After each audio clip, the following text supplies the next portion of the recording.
ഞാൻ Aneesh Aghi media. Graphic ഡിസൈനിങ്ങിൻ്റെ ചരിത്രത്തെക്കുറിച്ച് കുറച്ച് കാര്യങ്ങൾ നിങ്ങളോട് സംവദിക്കുവാൻ ഉദ്ദേശിച്ചുകൊണ്ടുള്ള വീഡിയോ ആണിത്. ഗ്രാഫിക് ഡിസൈനിങ്ങിനെ ഇഷ്ടപ്പെടുന്നവരും പുതുതായി ആ മേഖലയിലേക്ക് ചുവടുവെക്കാൻ ആഗ്രഹിക്കുന്നവരും ചരിത്രം അറിയാൻ ഇഷ്ടപ്പെടുന്നവരുമായ എല്ലാ നല്ല സുഹൃത്തുക്കൾക്കും ഈ വീഡിയോയിലേക്ക് ഹൃദ്യമായ സ്വാഗതം. ഗ്രാഫിക് ഡിസൈനർ എന്ന പദം രൂപപ്പെട്ടത് 20-ാം നൂറ്റാണ്ടിലാണെങ്കിലും ഗ്രാഫിക് ഡിസൈൻ്റെ കഥയ്ക്ക് മനുഷ്യരാശിയോളം തന്നെ പഴക്കമുണ്ട്. 14,000 BC-യിൽ രചിക്കപ്പെട്ട ഫ്രാൻസിലെ ലാൽകോക്സ് ഗുഹകളിൽ അതിപ്രശസ്ത ചിത്രങ്ങൾ മുതൽ 21-ാം നൂറ്റാണ്ടിലെ ജപ്പാനിലെ ഗിൻസ നഗരത്തിലുള്ള കണ്ണഞ്ചിപ്പിക്കുന്ന നിയോൺ ഗ്രാഫിക്സ് വരെയുള്ള നീണ്ട ചരിത്രം ഗ്രാഫിക് ഡിസൈനിങ് മേഖലയ്ക്കുണ്ട്. ഫൈൻ ആർട്സ്, ഗ്രാഫിക് ഡിസൈൻ, പരസ്യകല എന്നിവയ്ക്കെല്ലാം ഒരേ സിദ്ധാന്തങ്ങളും അടിസ്ഥാനങ്ങളും പ്രയോഗങ്ങളും ഒരേ ഭാഷയും തന്നെയാണ് ഉള്ളത്. അവ ഉപയോഗിക്കപ്പെടുന്ന തലങ്ങളിൽ വ്യത്യാസങ്ങൾ ഉണ്ടെന്ന് മാത്രം. ചിലപ്പോഴെല്ലാം എല്ലാറ്റിൻ്റെയും ഗുണഭോക്താക്കൾ ഒരേ ആൾ തന്നെയാവാം. ഫൈൻ ആർട്ടും ഗ്രാഫിക് ഡിസൈനും ടൈപ്പോഗ്രഫിയുമൊക്കെ ഒന്നിനോടൊന്ന് ബന്ധപ്പെട്ടാണ് വികാസം പ്രാപിച്ചത്. 14,000 BC-യിലെ ലാസ്കോക്സ് ഗുഹാചിത്രങ്ങളും ക്രിസ്തുവിന് മുൻപ് അല്ലെങ്കിൽ 4-ാം സഹസ്രാബ്ദത്തിലെ ലിഖിത ഭാഷകളുടെ ആവിർഭാവവും ഗ്രാഫിക് ഡിസൈൻ്റെ ചരിത്രത്തിലെ നാഴികക്കല്ലുകളാണ്. BC 20 മുതൽ AD 700 വരെയുള്ള ബുദ്ധ ജൈന ഗൈന്ദവ ചരിത്രം വിളിച്ചോതുന്ന ഇന്ത്യയിലെ അജന്ത എല്ലോറ ഗുഹാചിത്രങ്ങൾ AD 600 മുതൽ വൻ പ്രചാരം ആരംഭിച്ച അക്ഷരങ്ങൾ കൊണ്ട് വിസ്മയം തീർക്കുന്ന ഇസ്ലാമിക് കാലിഗ്രാഫി, AD 800-ൽ സെൽറ്റിക് പാതിരിമാർ രചിച്ച ബുക്ക് ഓഫ് കൈൽസ് എന്ന ചിത്രാലങ്കൃതമായ ബൈബിൾ സുവിശേഷ പുസ്തകം എന്നിവയൊക്കെ ഗ്രാഫിക് ഡിസൈൻ്റെ ആദ്യകാല ഉദാഹരണങ്ങളാണ്. ജോഹൻ ഗുട്ടൻബെർഗ് AD 1436-ൽ ചലിക്കുന്ന അച്ചടി യന്ത്രം കണ്ടുപിടിച്ചതോടെ യൂറോപ്പിലാകമാനം ധാരാളം പുസ്തകങ്ങൾ അച്ചടിക്കപ്പെടാൻ തുടങ്ങി. ഗുട്ടൻബെർഗിൻ്റെ അച്ചടി യന്ത്രങ്ങളിൽ അച്ചടിക്കപ്പെട്ട ആദ്യകാല പുസ്തകങ്ങളും അക്കാലത്ത് മറ്റു അച്ചടിക്കപ്പെട്ട കൃതികളും ഇൻകുനാബുല എന്ന പേരിലാണ് അറിയപ്പെട്ടിരുന്നത്. AD 1400-ൻ്റെ അവസാന പാദങ്ങളിൽ വെനീസുകാരനായ ആൾഡസ് മനുഷ്യസ് പുസ്തകങ്ങൾക്കായി പ്രത്യേക ഡിസൈൻ ശൈലിയും ഘടനയും ആവിഷ്കരിച്ചു. ഇറ്റാലിക് ടൈപ്പുകൾ ഇറ്റലിക്കാരനായ ആൾഡസ് മനുഷ്യസിൻ്റെ കണ്ടുപിടുത്തമാണ്. പ്രശസ്തമായ ആൾഡൈൻ പ്രസ് ഇദ്ദേഹമാണ് സ്ഥാപിച്ചത്. നിരവധി ഗ്രീക്ക് ക്ലാസിക്കുകൾ ഈ പ്രസ്സിൽ നിന്നും പ്രസിദ്ധീകരിക്കപ്പെട്ടിട്ടുണ്ട്.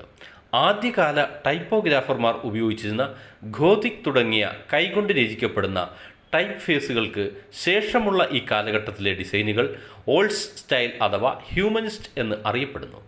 ഇന്ന് പ്രചാരത്തിലുള്ള വെസ്റ്റേൺ ടൈപ്പ് ഫേസുകൾ രൂപം കൊള്ളുന്നത് ഹ്യൂമനിസ്റ്റ് സ്റ്റൈലിൽ നിന്നുമാണ്. ഗുട്ടൻബെർഗിന് ശേഷം ഗ്രാഫിക് ഡിസൈൻ സാവധാനത്തിൽ ക്രമാനുഗതമായി വികാസം പ്രാപിച്ചിരുന്നെങ്കിലും എടുത്തു പറയത്തക്ക പരിണാമങ്ങളൊന്നും തന്നെ സംഭവിച്ചില്ല. 19-ാം നൂറ്റാണ്ടിൽ ഇംഗ്ലണ്ടിൽ വില്യം മോറിസിൻ്റെ നേതൃത്വത്തിൽ കലയെ ഫൈൻ ആർട്ട്, അപ്ലൈഡ് ആർട്ട് എന്നിങ്ങനെ വേർതിരിക്കുന്ന ആർട്സ് ആൻഡ് ക്രാഫ്റ്റ് മൂവ്മെൻറ്റ് എന്ന ചലനം ഉണ്ടായി. Graphic design, industrial design, fashion design, interior design, decorative art, functional art, architecture, photography എന്നിവയെല്ലാം അപ്ലൈഡ് ആർട്ടിൻ്റെ ഗണത്തിൽ പെടുന്നതാണ്. വില്യം മോറിസ് 1891-ൽ സ്ഥാപിച്ച കൈംസ്കോട്ട് പ്രസ്സിൽ ഉൽപ്പന്നങ്ങൾ പുറത്തു വന്നു. ഗ്രാഫിക് ഡിസൈൻ ചരിത്രത്തിൽ തന്നെ ഏറ്റവും മനോഹരമായ നിരവധി ഗ്രാഫിക് ഉൽപ്പന്നങ്ങൾ പുറത്തു വന്നിരുന്നു ഈ ഗ്രന്ഥത്തിലൂടെ. ഗ്രാഫിക് ഡിസൈനിന് സ്വന്തമായി ഒരു അസ്തിത്വം നേടിയെടുക്കുന്നതിൽ മോറിസ് വഹിച്ച പങ്ക് ഏറെ പ്രാധാന്യമർഹിക്കുന്നു. പീറ്റ് മോൺട്രിയോൺ 1872 മുതൽ 1944 വരെ ജീവിച്ച മനുഷ്യനാണ്. ഈ ഡച്ച് പെയിൻറ്റർ ആവിഷ്കരിച്ച ഗ്രിഡ് സമ്പ്രദായം പിൽക്കാലത്ത് ഗ്രാഫിക് ഡിസൈനിലും ഡെസ്ക്ടോപ്പ് പബ്ലിക്കേഷനിലും വളരെ പ്രാധാന്യം നേടിയിട്ടുണ്ട്. ആധുനിക ഗ്രാഫിക് ഡിസൈൻ 20-ാം നൂറ്റാണ്ടിലെ ആദ്യകാലത്ത് ഫൈൻ ആർട്സിനെ പോലെ തന്നെയായിരുന്നു. ലണ്ടനിലെ ഭൂഗർഭ പാതകളിൽ എഡ്വേർഡ് ജോൺസൺ 1916-ൽ രൂപകൽപ്പന ചെയ്ത പരസ്യഫലകങ്ങൾ ഇക്കാലത്തെ ഗ്രാഫിക് ഡിസൈനിന് മികച്ച ഉദാഹരണമാണ്. സാൻസ് സെരിഫ് ടൈപ്പ് ഫേസുകൾ രൂപപ്പെട്ടതും ഇക്കാലത്താണ്. 1920-ൽ സോവിയറ്റ് യൂണിയനിൽ വ്ളാദിമിർ സ്റ്റാറ്റ്ലിൻ്റെ നേതൃത്വത്തിൽ രൂപപ്പെട്ട കൺസ്ട്രക്റ്റീവിസം എന്ന കലാസമ്പ്രദായ പ്രകാരം റഷ്യയിൽ കെട്ടിടങ്ങളും തിയേറ്ററുകളും പോസ്റ്റർ, ലോഗോ, ഫർണിച്ചറുകൾ തുടങ്ങിയവയും ഡിസൈൻ ചെയ്യപ്പെടുവാൻ തുടങ്ങി. യാൻ ഷീക്കോൾഡ് എന്ന സ്വിസ് ടൈപ്പോഗ്രാഫർ 1920 പ്രസിദ്ധീകരിച്ച ന്യൂ ടൈപ്പോഗ്രഫി എന്ന ഗ്രന്ഥത്തിലൂടെ ടൈപ്പോഗ്രഫിയുടെ അടിസ്ഥാന പ്രമാണങ്ങൾ പുനർനിർവചിച്ചു. ഇന്ന് നാം കാണുന്ന ഗ്രാഫിക് ഡിസൈനിൻ്റെ ഉപജ്ഞാതാക്കൾ യാൻ ഷീക്കോൾഡ്, ഓസ്ട്രിയക്കാരനായ graphic designer Herbert Bayer, Hungarian ചിത്രകാരനായ ലാസ്ലോ മോഹോജ്നക്, റഷ്യൻ കലാകാരനായ ലാസർ മാർക്കോവിഷ് ലിസിസ്കി എന്നിവരാണ് ഇവരുടെ നൂതനമായ പ്രൊഡക്ഷൻ ടെക്നിക്കുകളും ഉപകരണങ്ങളും ഗ്രാഫിക് ഡിസൈനിനു വേണ്ടി പ്രചാരത്തിലാക്കിയത്. 20-ാം നൂറ്റാണ്ടിലുടനീളം ഇവരുടെ സമ്പ്രദായങ്ങളാണ് ലോകത്തിടനീളം ഉപയോഗിക്കപ്പെട്ടിരുന്നത്. കമ്പ്യൂട്ടറുകളുടെ രംഗപ്രവേശം പ്രൊഡക്ഷൻ സമ്പ്രദായങ്ങളെ ആകെ മാറ്റിമറിച്ചുവെങ്കിലും പരീക്ഷണ കുതുകികളായ ഡിസൈനർമാർ ഇന്നും പരമ്പരാഗത മാർഗങ്ങൾ ഉപയോഗപ്പെടുത്തുന്നുണ്ട്. രണ്ടാം ലോക മഹായുദ്ധത്തിന് ശേഷം അമേരിക്കൻ സമ്പദ് വ്യവസ്ഥയിൽ ഗ്രാഫിക് ഡിസൈനിന് വൻ ആവശ്യകത തന്നെ ഉണ്ടായി. 1937 ജർമ്മനിയിലെ പ്രശസ്തമായ ബൗഹൗസ് ഡിസൈൻ സ്കൂൾ ചിക്കാഗോയിൽ സ്കൂൾ തുറന്നു. ഇത് യൂറോപ്പിൻ്റെ ഡിസൈൻ ലാളിത്വം അമേരിക്കയെ പഠിപ്പിച്ചു.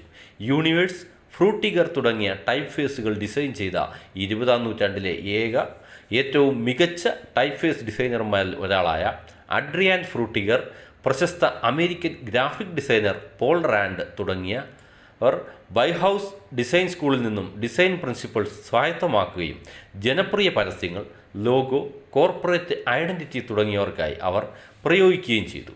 ഇത് അമേരിക്കയിൽ ഒരു ഗ്രാഫിക്സ് വിപ്ലവം തന്നെ സൃഷ്ടിച്ചു.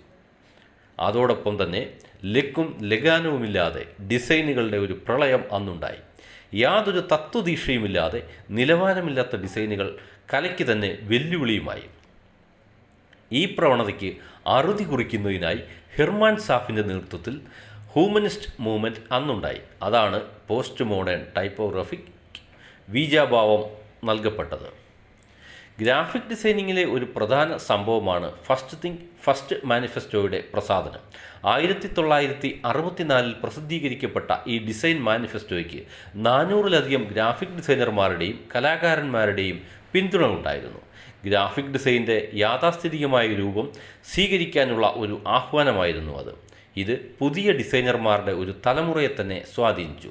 ഫസ്റ്റ് തിങ്ക് ഫസ്റ്റ് മാനിഫെസ്റ്റോയിൽ നിന്ന് പ്രചോദിതരായ ഒരു കൂട്ടം ഡിസൈനേഴ്സാണ് പ്രശസ്തമായ എമിഗ്രേ ഡിസൈൻ മാഗസിൻ തുടങ്ങിയത്.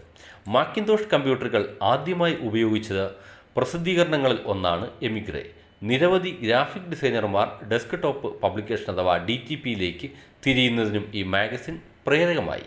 ചലച്ചിത്രങ്ങളുടെ ടൈറ്റിൽ ഗ്രാഫിക്സുകളൊരുക്കി പ്രശസ്തമായ വ്യക്തിയാണ് സോൾബാസ് ആൽഫ്രഡ് ഹിച്ച്കോക്ക്.